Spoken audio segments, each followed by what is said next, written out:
Então, pessoal, continuação aí, né? Fisiologia, parte 4. Agora nós vamos falar em específico, em mais detalhes. A gente já vinha falamos dos eritrócitos, falamos das hemoglobinas, falamos do ciclo dos eritrócitos, falamos das células, né? Do que é composto o sangue, né? Falamos ali, se vocês recordam, dos glóbulos vermelhos, dos glóbulos brancos, das plaquetas, né? E agora em específico nós vamos falar dos leucócitos, que tá aqui, ó. Leucócitos, né? Aí. Esses leucócitos, às vezes alguém vai falar células brancas, né? Alguém vai falar glóbulos brancos, né?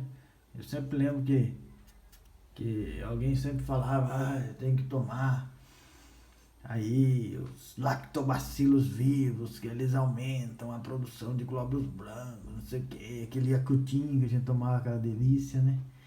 E aí em inglês, né, white blood cells, tal, aí você vai ver a imagem aí que tá falando white blood cells, tal.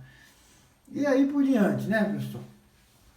Então vamos falar aí dos leucócitos, a gente já falou deles ali, ó.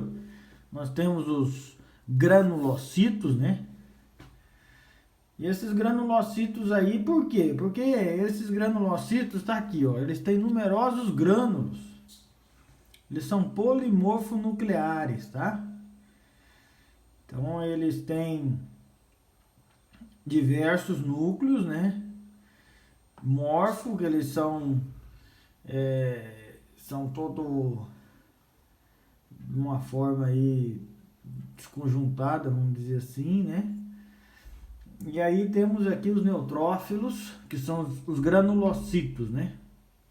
Os basófilos e os eosinófilos. A gente já falou isso, mas agora nessa parte aqui, né, que seria a parte 4, nós vamos falar de cada um deles, vamos falar aqui uns números importantes que é bom a gente decorar para a prova, tá bom? Basófilos e eosinófilos.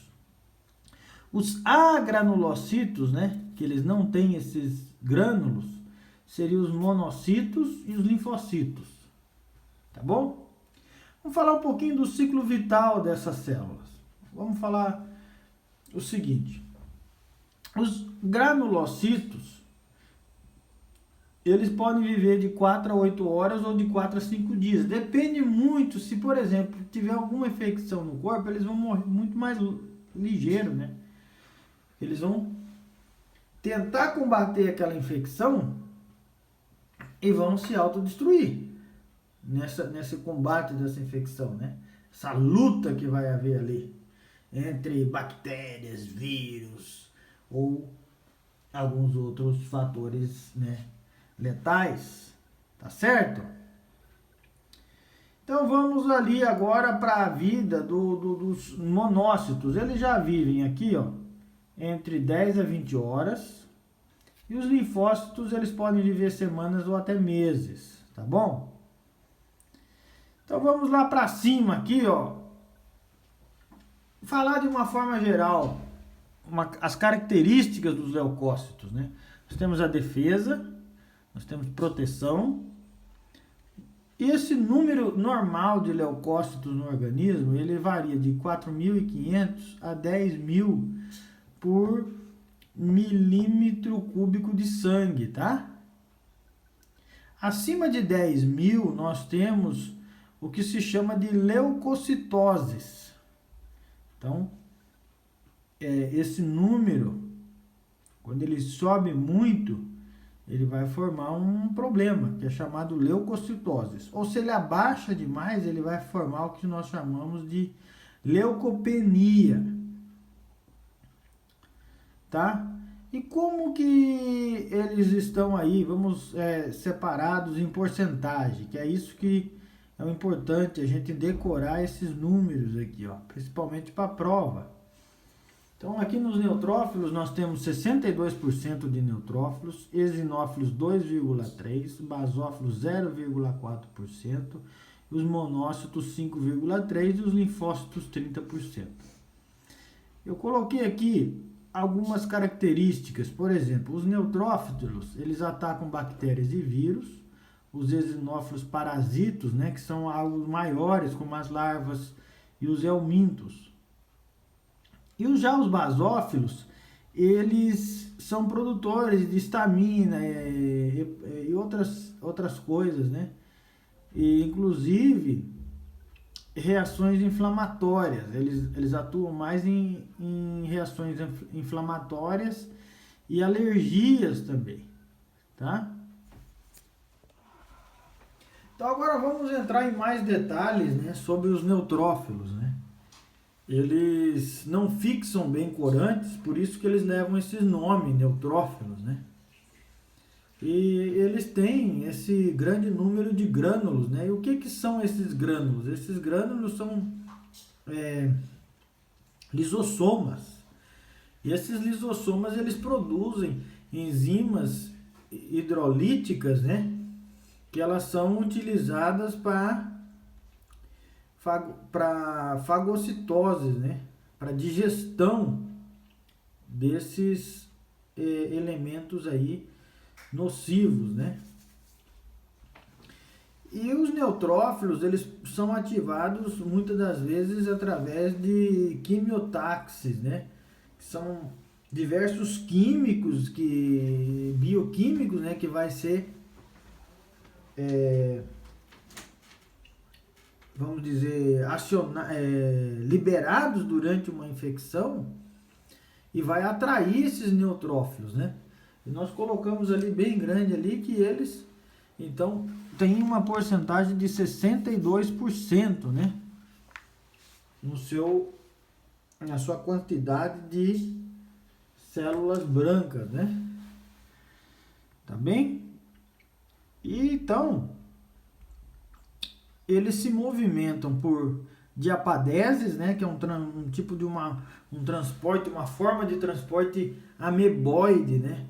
Eles têm aquela capacidade, como se fosse um negócio assim liso, né? Para atravessar dos capilares aos tecidos, né? E uma das principais funções deles são a fagocitose, que é a ingestão de bactérias e vírus, que a gente já falou, desses agentes nocivos. Uma das formas que ocorre essa fagocitose é algo chamado, que nós aprendemos lá na nossa aula de microbiologia, no tema de imunidade, né? Que é a oposonização, tá? Essa oposonização aí, ela ocorre da seguinte maneira, né? Aqui nós temos aqui a nossa feiosa bactéria aqui, ó, causando doença, deixando a pessoa toda malecha, né? Aquela cara de mal dela ali, ó, né? Ela pega. Então, o que é a opsonização? Agora saiu o nome. Tava engastado aqui na garganta. Opsonização, né? Então, isso aqui são imoglobinas, né? São anticorpos que vai se unir ao C3, ao complemento C3. Quando elas se unem a esses complementos na bactéria ali, elas vão aderir à superfície da bactéria aqui, ó. Vai dar uma aderência ali. E nisso vai acontecer o seguinte: o neutrófilo vai correndo lá como se fosse o Arnold Schwarzenegger, Exterminador do Futuro. Pá, pá, pá, e vai fazer algo chamado explosão respiratória. Então ele vai englobar aquela bactéria, ele vai engolir, né, através dele, né, que é a fagocitose, né? E dentro do fagossoma vai ocorrer essa explosão respiratória ou explosão oxidativa, que é muita enzima, né? Essas lisossomas aí produzindo tudo aquela enzima ali para destruir de uma vez esse agente patogênico, né? Então, pessoal, ficamos aí esse detalhe de neutrófilos. Agora vamos para características dos eosinófilos.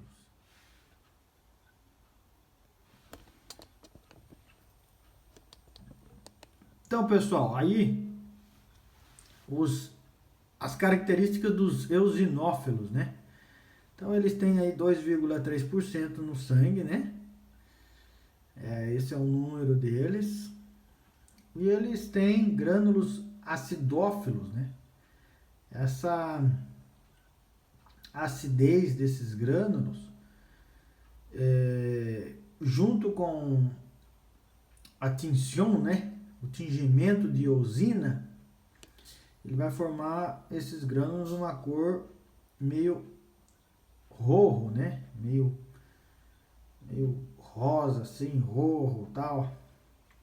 Por isso que tem esse nome de eosinófilos, né? Eles são fagocitos fracos, débeis, né? E a função, assim, a característica principal deles, o que chama a atenção deles é que eles se aderem aos parásitos, né? Os parasitas, como as larvas e os helmintos, na parede celular desses organismos, né? Geralmente eles têm a 1 a 2% aí a sua quantidade no sangue, mas eles podem aumentar muito em casos de pacientes asmáticos, né?